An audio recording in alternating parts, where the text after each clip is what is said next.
Anyway, let's watch. Let's get to attorney explaining judge's comments on Trump's special master Labor Day ruling. bombshell, granting a request for an independent special master to review all the documents, all the materials the FBI seized from former President Trump's Mar-A-Lago estate. The Justice Department argued this move would impede its investigation, but the judge clearly disagreed. CNN's Sarah Murray is live in Washington. Our Kara Scanal is here with me in New York, and also with us is constitutional law attorney Paige Pate. Everybody, thanks for being here. Let me start with you, Kara. This is no slow Labor Day. Talk about the immediate impact of this filing.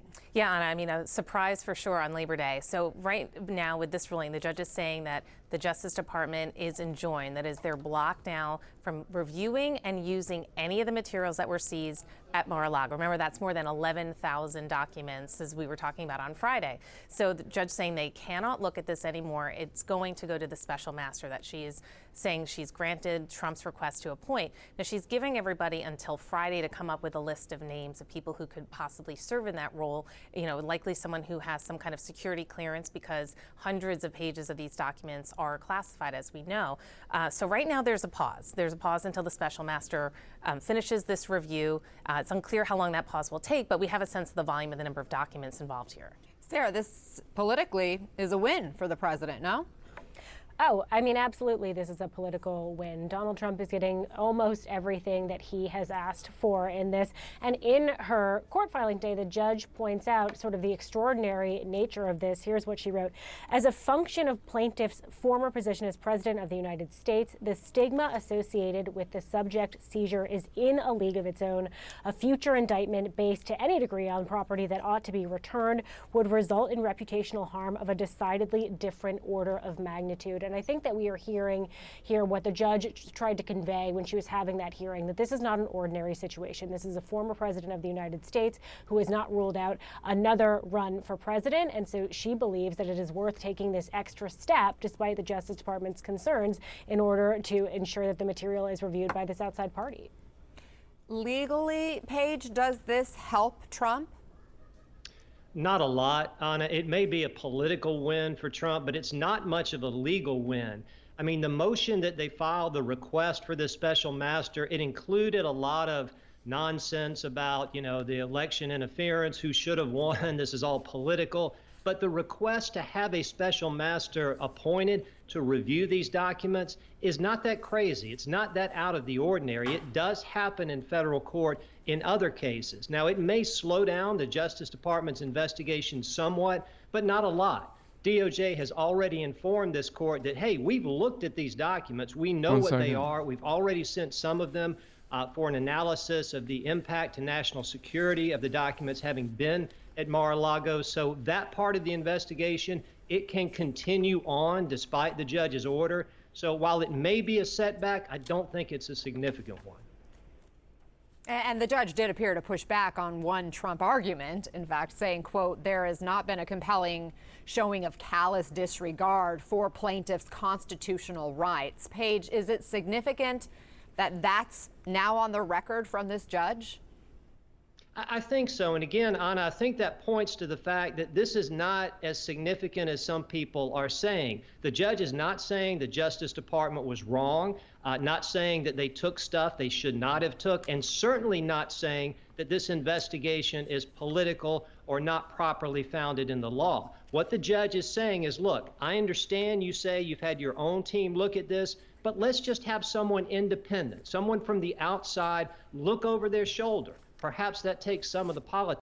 I think it's pretty cool that, a Trump-appointed judge could turn around and be like, no, actually, the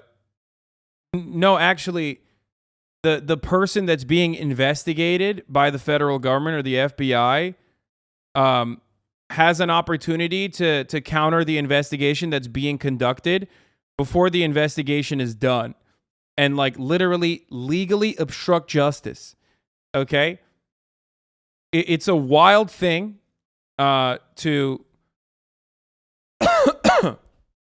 it's a wild thing that we're just battling with here, where I don't know. I don't know how to describe it. You can't, how the fuck does this work? And I feel like even if it went all the way up to the Supreme Court, I mean, wouldn't the Supreme Court just allow Trump to have a special master? That's cool, though. Like, in the United States of America, everything is done above board. You know what I mean? All the corruption is baked into the system, and you know, it's just like judge shopping, right? Like, the Purdue family was able to judge shop and go find a judge that was going to separate their assets, regardless of their personal involvement in OxyContin, in the OxyContin production and marketing. But they were able to go to a judge that would give them a favorable perspective and allow them to retain some of their ill-gotten wealth. Yeah, it's pay to win. All the way from the bottom to the top. Of course, it's corruption and awful in a heavily orientalized East, right? They do bribery there. That's yucky. That's icky. We do legalized corruption, legalized bribery. We do lobbying. So that's where we're at. Politics out it, but it's not a rejection of the government's investigation, not at all. And Kara, I know you have been poring over this 24-page ruling that just came down. There are also more details in this about what was seized. That's right. I mean, one of the things the judge is appointing the special master for is not only for these issues of attorney-client or executive privilege, but also personal documents. And so what she informs us in this opinion is that among the documents that were seized were some of Trump's medical records, some records related to his taxes, and some records relating to his accounting, which is of interest because there are all these other investigations involving some of those same issues. The judge is saying that the special master will go through and read it out. And I mean, in her order, she's also saying that the reason she's doing this is also for the perception of fairness. You know, she said that there were some concerns that the filter team had already provided one or two documents to the investigative team that they shouldn't have, so she wants to put this in place as like another blocker. And so even though, Paige, the DOJ and Trump's attorneys were on opposite sides of this issue, the judge is saying in this ruling that now they need to agree on and provide a list of possible special master candidates and a proposal for communication abilities, schedule for review, and compensation. How unusual is that? Well, it's not unusual at all, but it may be very difficult to do here. I mean, it doesn't look like either side has agreed with the other on anything, because the judge did note in her order the Trump team came to DOJ before this motion was filed, asked that there be a special master. Justice said, no, we're not going to do that. So can they get together and agree? That would be the normal course. In a case that did not involve a former president, the judge would say both sides need to submit potential special masters for the court's approval and how the process will work. I don't know if they're going to be able to agree on that here, but if they can't, then the judge can do it herself. And Kara also pointed out that given there are so many classified documents, including top secret, does that narrow down who could be assigned as a special master? Oh, absolutely. Whoever reviews these documents has to have the proper classification and clearance to be able to look at the stuff, because you're going to have to look at all of the documents again to determine if the review team, the internal review team, may have missed any privileged documents or personal documents. So yes, it's going to be a very short list of potential special masters. Sarah, tell us more about how this could impact the timeline of the investigation. Well, I mean, obviously for the Justice Department, this is difficult because it holds their ability to access and review these documents. So they could still be talking to witnesses, you know, they could potentially still have some grand jury activity going on. But when you think about presenting something before They should make me the special master. For a grand jury, you may want to be able to show those documents. You may want to be able to refer back to those documents. That's not something the Justice Department is going to be able to do in this interim period while the special master is reviewing them. And again, we don't know how long this is going to take. As Kara pointed out, we have a good sense, you know, that we're talking upwards of 11,000 documents. We just don't know how long that time frame will take and how much the Justice Department would be relying on these documents as they're presenting before a grand jury. Right, because she's not saying pause your investigation. She's just saying pause your processing and review of these specific materials that are part of your investigation. Kara, could the DOJ appeal this? Yeah, it was real interesting. Last week at that court hearing, the Justice Department asked the judge in her order to present her ruling in a certain way that would allow them the mechanism to appeal. Now, we didn't know at the time what this was going to look like, how she would rule, but certainly it's something that DOJ seems to be thinking about. We don't have any comment from them today of what they're deciding they're going to do, if they'll appeal or not appeal, but they were looking for a mechanism in which they could do that. Okay, thank you so much, Kara. Thank you also to Sarah and Paige Pate. Appreciate all of you. To politics.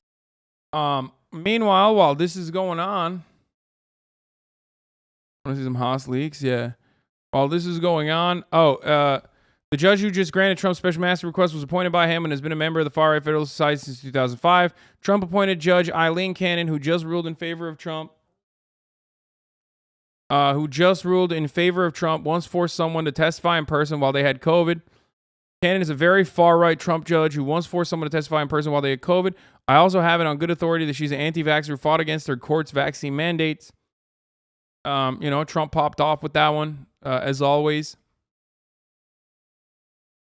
We're gonna talk about now. We're gonna get to.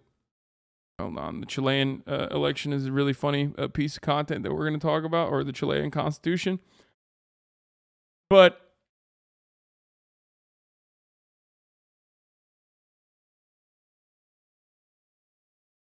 I mean, there's judge shopping and then there's judge appointing. When you're the president, you don't even need to judge shop. You can judge shop as a private citizen, but you can judge shop as a private citizen the very same judges that you appointed. It is a direct conflict of interest. But of course, because presidents have awesome powers and because this system is designed in a way to basically reinforce, yes, I will cover the mass stabbings in Canada if I can get to it. I know. There was okay, here, I'll just mention it briefly and then we'll get back to it. I know that you guys are going to fucking constantly bring it up regardless. Yes, there was a mass stabbing that happened in Canada. I believe it was in Saskatchewan, if I'm not mistaken. And yes, 10 indigenous people, all of the victims were indigenous. 10 people were stabbed to death. Okay, there's still an ongoing investigation. Thank you, chill. We just want to know your take. Relax. I mean, I'm in the middle of covering something else, and we don't know anything. We don't know anything yet, or at least I don't know anything yet beyond it. Okay, that's all I know. I don't know what you want from me other than that, because.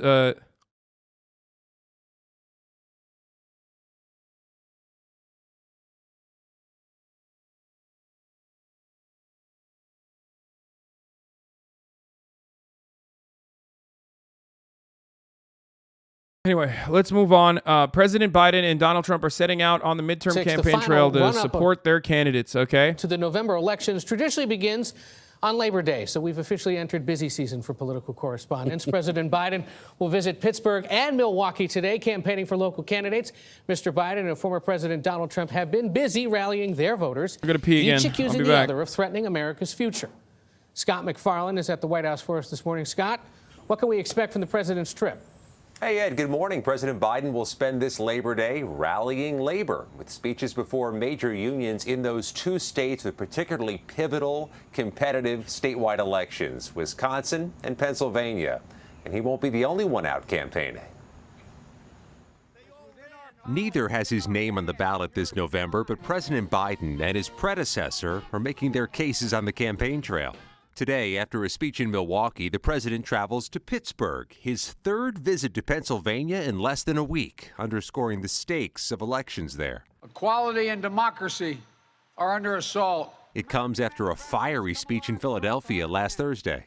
Donald Trump and the MAGA Republicans represent an extremism that threatens the very foundations of our republic. Over the weekend, Republicans accused the president of giving a divisive political speech. If this was a speech to unify the American people, it had just the opposite effect.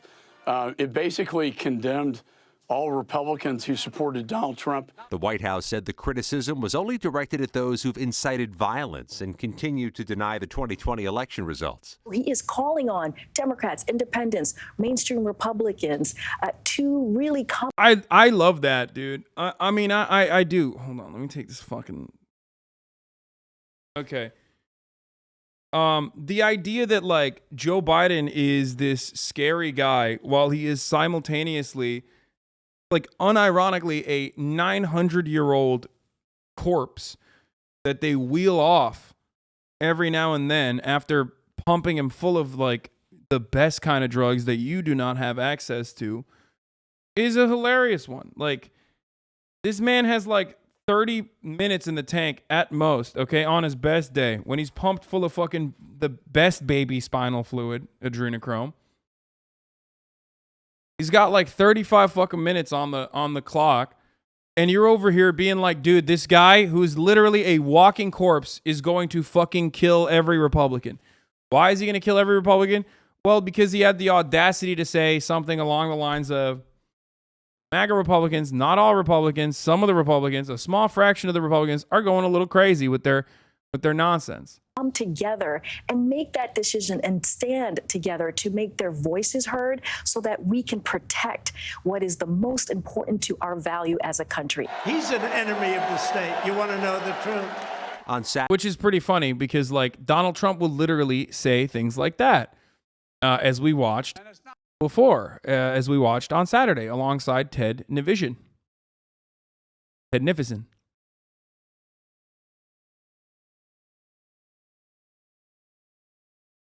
But ultimately, Republicans crying like this is a good thing and not a bad thing. Why? Because it makes them look feckless, makes them look cowardly, makes them look silly, and makes them look funny, in my opinion. I only hope that there are, like, I'm not a fucking liberal. I don't like Joe Biden. But I do wish that there were more liberals in media that do claim that they like Joe Biden and the Democratic Party, making better fucking content. Okay? Like, how are you going to be a libtard and not actually fucking use this as an opportunity to be like, Biden is great, he's strong, and you guys are bitch made and crying because you're weak? Like, what are you doing? Why is liberal media also rushing to do the both sides shit on this? It pisses me off. Behave in the same way. If you want people to watch your content, then copy what Tucker Carlson is doing and do it from the liberal Democratic Party side. What is wrong with you? It's the easiest thing, dude. It is absolutely the easiest thing you could do. And yet media still fails on that note. They have to go both sides. They have to both sides this shit every time.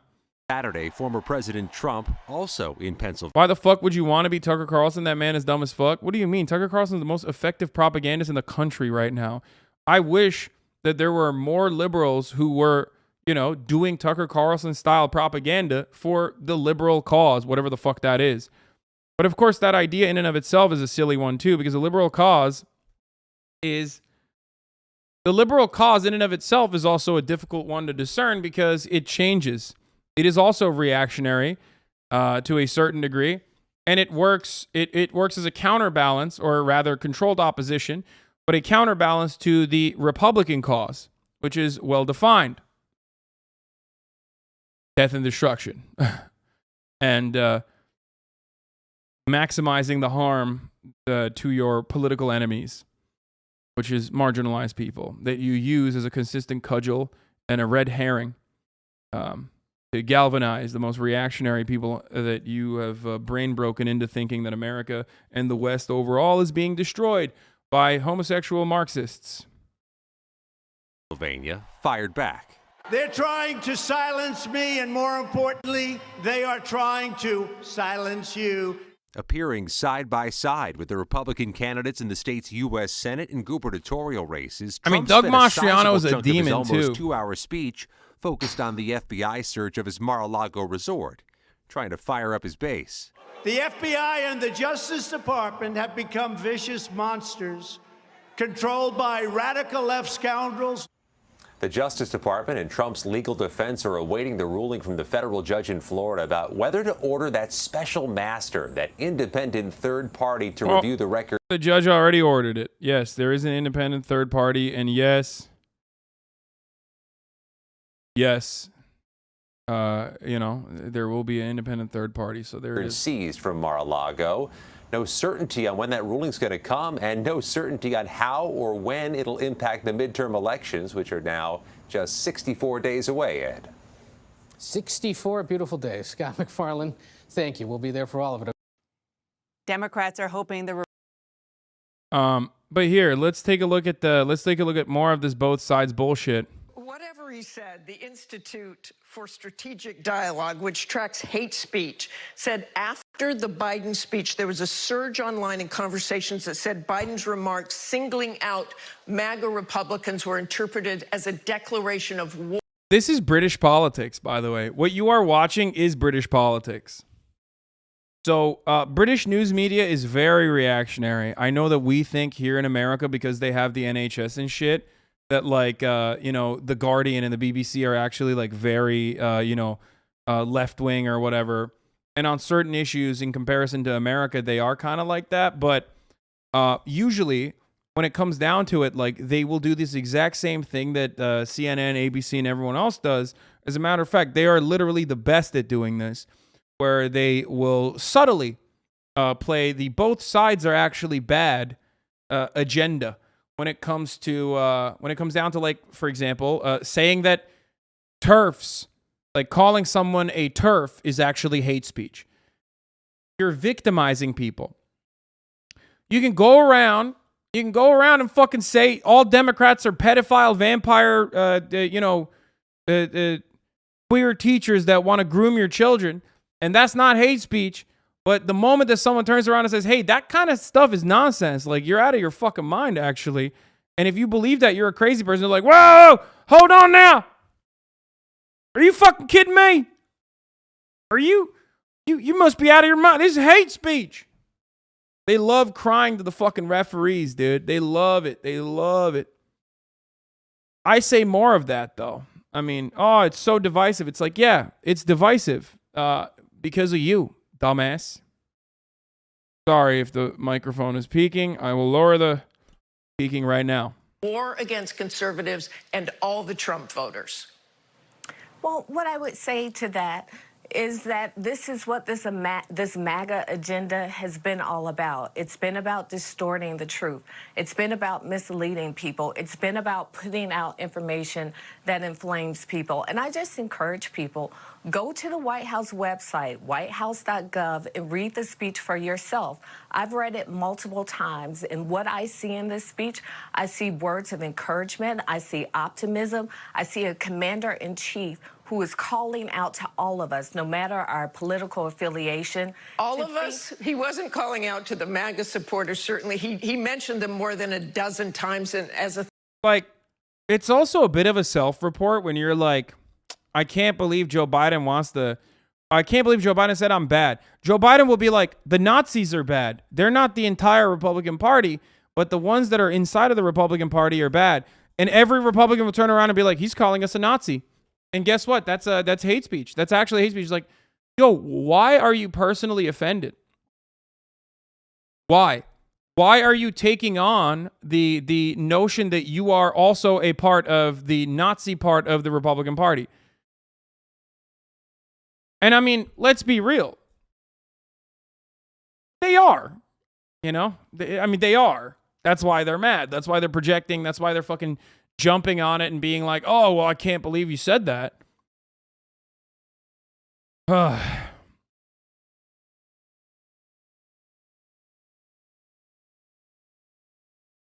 Threat to democracy. Has the president essentially given up on those MAGA Republicans, some 70 million people? Well, what the president has done is said that he will continue to work with mainstream Republicans, that he will work with Democrats, that he will work with independents to get things done in our country. But this MAGA Republican agenda, this hate-fueled agenda, this MAGA Republican agenda that we saw incite violence on our nation's capital has no place in a democracy. And if we are not intentional about calling it out, which is what the president did, then our country, everything that our country is built. To be fair, I mean, they are. 70 million people did vote for Donald Trump. Not every single one of them is like down to fucking down to to cry foul and like storm the halls of Congress. But like a fuckload of them were definitely not in favor of the election results and claimed that they were fake. And now every single one of the Republicans that are running in the primaries are running on the idea that like the election was stolen from Donald Trump. At least like most of them are doing that because they want to get Trump's endorsement. So, you know, it's not Joe Biden saying like MAGA Republicans are fucking out of control. I mean, it's a small percentage of the party or whatever. It's too kind, in my opinion. He should have just straight up said like, yeah, if you believe the election is stolen, you're out of your fucking mind, Jack. You're crazy. So then the Republicans would be on the back foot talking about how ableist Joe Biden is for saying the word crazy or something. Make him look crazy. Republicans have been doing this very effectively for a very long time, for far too long. Time to turn it against them a little bit. Upon is in Well, you can't do that if the media is both sidesing the situation. You know what I mean? danger.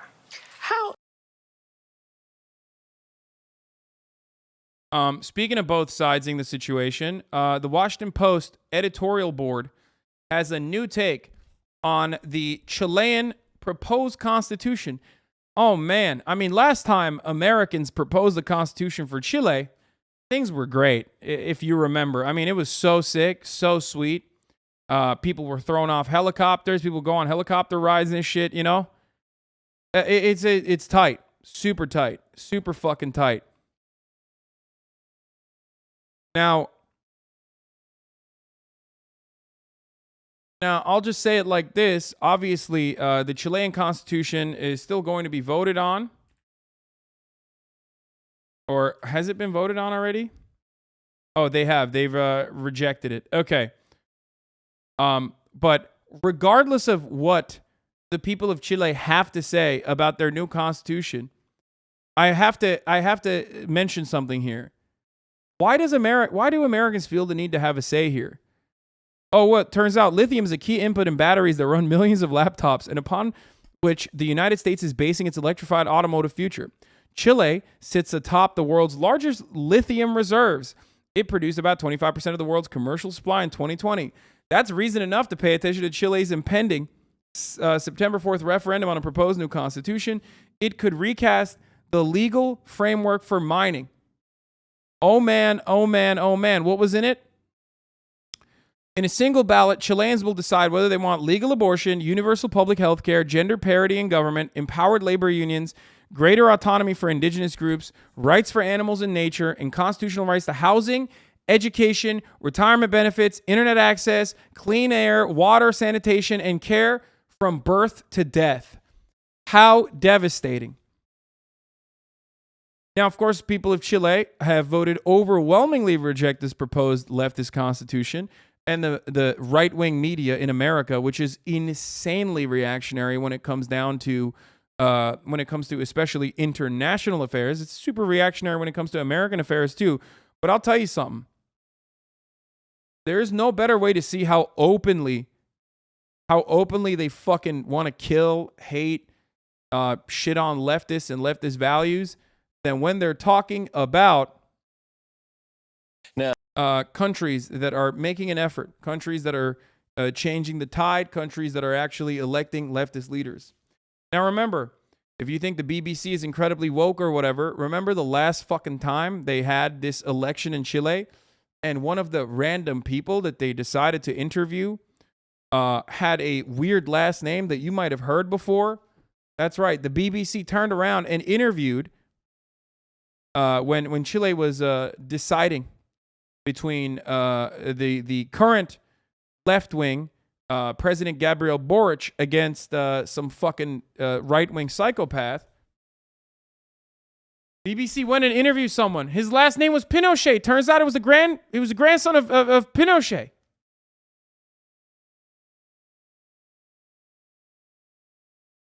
I mean, that's crazy, man. That's wild. What the fuck are you doing?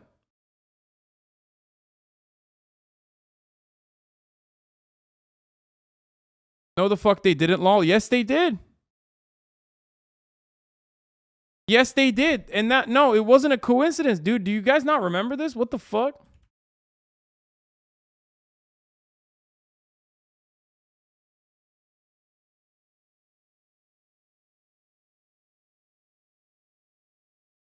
Chile has elected. I wonder if they kept it in this one. Up in a free.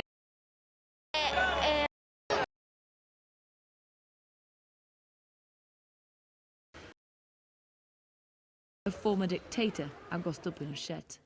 Paz Marquez is 18. It's not in this one. It's not in this coverage, but yeah, they did. I have it. Like, I have the, thank you, BBC News, for finding these everyday Chilean voters to discuss whether Chileans really want the socialist leader they just elected. And yes, they are related. Gonzalo Pinochet. I mean, what do you want? There it is, dude. There it fucking is. A distant cousin of the former dictator disagrees. Oh, distant cousin, sorry. That populism is something really, really bad that's been happening in our continent. God. So, you know, good stuff. Zoomer chatters immediately turn into liberal fuckwoods when presented with facts they cannot accept. Yeah, we already covered this. I already looked at this. I already told you.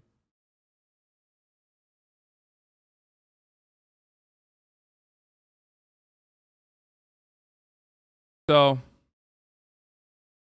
do you know about how the Ford Motor Company was involved? No.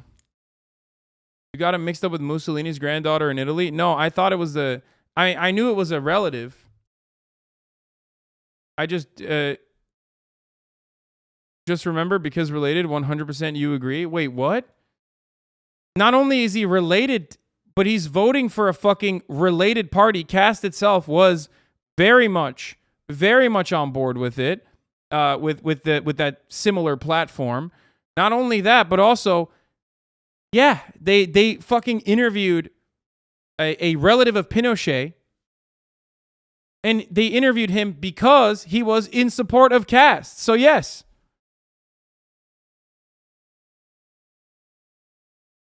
Apparently, disinfo played a major role in this, by the way. Here's John Schwartz from The Intercept.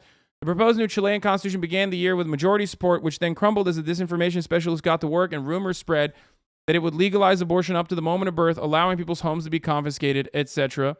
The Chilean right spread preposterous lies about the proposed new constitution, but they never said it would mandate litter boxes in elementary schools for furry children, which shows how far they are behind the U.S. right.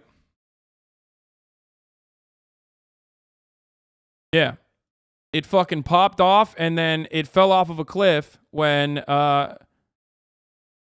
It popped off, and then it fucking fell off of a cliff when, you know... when people just came out of the gates swinging against it. Disinformation is the wave, baby. It's the name of the goddamn game. It's especially easy to tag leftist leaders and leftist platforms with this kind of misinformation because we have an inherently reactionary media across the board, because the media plays a fundamental role in ensuring the continuation of the capitalist infrastructure, to normalize the harm that you experience under it and ensure that the system continues. And yes, that system oftentimes will turn to fascism as a mechanism of control, like it did with Pinochet, like it did with Hitler, like it did with Mussolini. Regardless of their origination or their origin points or their original ideologies, fascism is used as a mechanism of control when there is too much trade unionist talk, when there's too much communist talk, when there's too much organizing, when the working class is getting together, and starting to make demands and actually creating mechanisms of pushback, mechanisms of feedback. All of a sudden, boom, you have a more authoritarian, fascist means of control, and the media will absolutely back that candidate. Always. Now to Chile, where voters have overwhelmingly rejected a progressive new constitution in a referendum. The proposed constitution was aimed at boosting the rights of indigenous people and women. It would have been replaced, the one adopted during the Pinochet era. Chile's current president has vowed to press ahead with efforts to overhaul the constitution. More than 60% of people who cast their ballots voted against the rewrite. Victory for the no camp. Chilean voters rejected the proposed new constitution by a far wider margin than polls predicted. They said no to what would have been one of the most progressive constitutions in the world, with a focus on social welfare, gender equality, environmental protection, and indigenous rights. It is a really surprising triumph, and that means Chile is a country that rejects communism, Marxism, and the attempt of communism to seize power. At Santiago's emblematic Italy Square, they're technically celebrating, and I don't have a lot of time to get deeper into this right now, but they're technically celebrating a constitution that was basically written by some of the worst fucking neoliberal weirdos in America. They're so incredibly cucked. And from what I understand, some of the poorest neighborhoods were also on board with not changing the constitution, which is really sad because, unfortunately, the people, those who are slated to benefit the most from leftist positions oftentimes are the ones who are the most malleable and easily persuaded by disinformation because they don't have a strong social support, a strong social safety net, strong education, strong levels of literacy, all problems that would be solved with, ironically, the leftist constitution. And it happens in every part of our lives. I mean, West Virginia is a solid analog to this, I think. If you want to think about it like that. A lot of you always ask, like, why are people in West Virginia voting Republican? Like, it's plus 35 Trump state. It doesn't make sense. These people are so poor. It's one of the poorest states in America. Well, they're that way because it's the government has left them behind.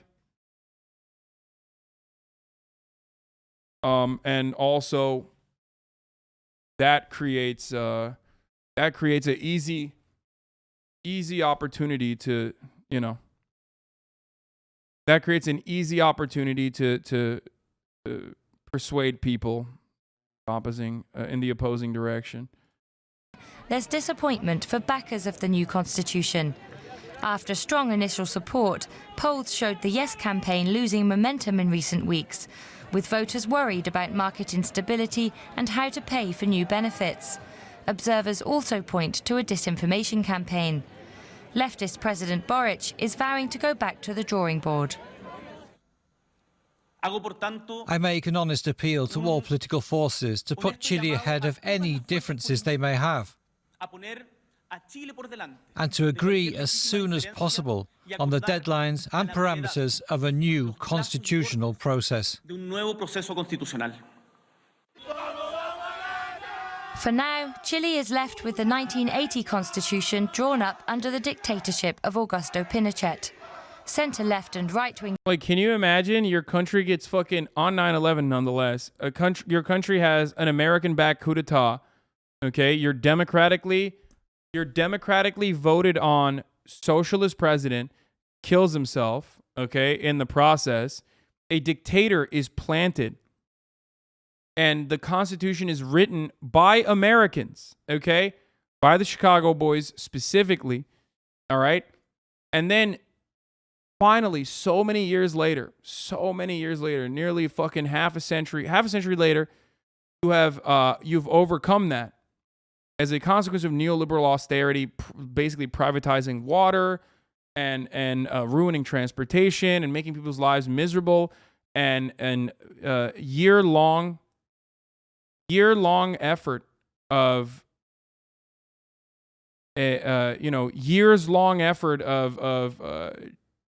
younger generations rising up against the government getting fucking owned, getting brutalized, getting beaten down. You elect a left. You elect a left candidate for the first time ever in this country. Okay? And then he comes up with a new constitution, one that is going to be beneficial for the Chileans. And boom. They say, no, we want to keep that fucking American written constitution. It's just so cucked. Not that simple. It wasn't a good constitution.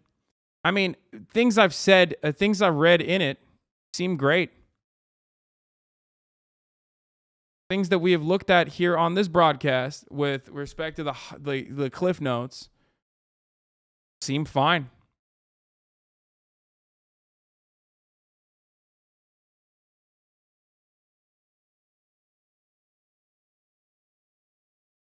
Parties that supported the No campaign. But one thing that we can, I think, all agree on, especially if you're in this community, is that the previous one is not good. Have agreed to negotiate to prepare a new text. For more, let's bring in Miriam Gack, our Latin America expert in Bonn. Miriam, the new constitution is regarded as more, well, what would have been the new constitution was regarded as more progressive and inclusive. Why have people voted against it? Yes, Terry, would have been one of the most progressive constitutions in the world, as you said.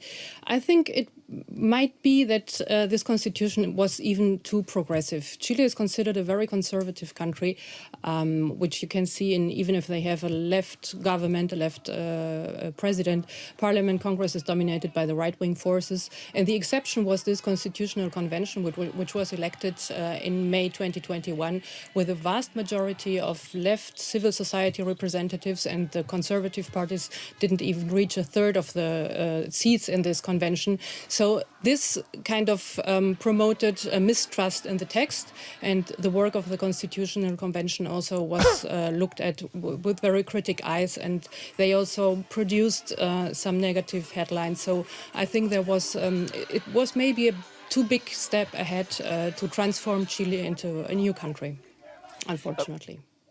A big step and a big document. I mean, the Constitution is hugely complicated. How well informed was the population about the details of this new Constitution? Were voters subjected to much misinformation?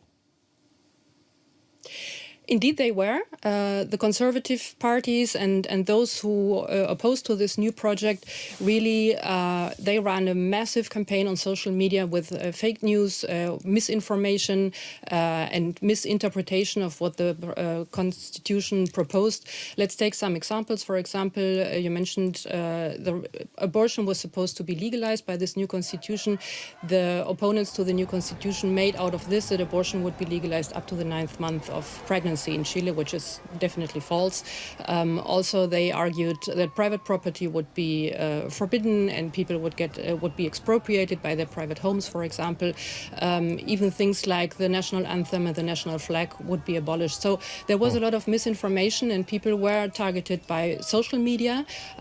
There is a deep mistrust in Chile in both political institutions like parties, but also in traditional media. And ironically, it was really traditional media and state bodies like the government, for example, who... How does such lowbrow disinfo work? Dude, people are stupid, man. People are stupid. Even the most educated, even the most like media trained person will often be duped because cognitive biases are really, really, really powerful. We all have biases, and overlooking said biases is a difficult endeavor in and of itself, but it's certainly it's you know, certainly much easier to use lowbrow misinformation to get people on board with like idiotic agendas. Run an information campaign to really make people familiar with the text, but the text itself with 178 pages is way too long to really understand it. Miriam, thank you very much. I mean, there's more on it. There is more stuff on it, but unfortunately, I'm not going to be able to get to that because I have to go. I am going to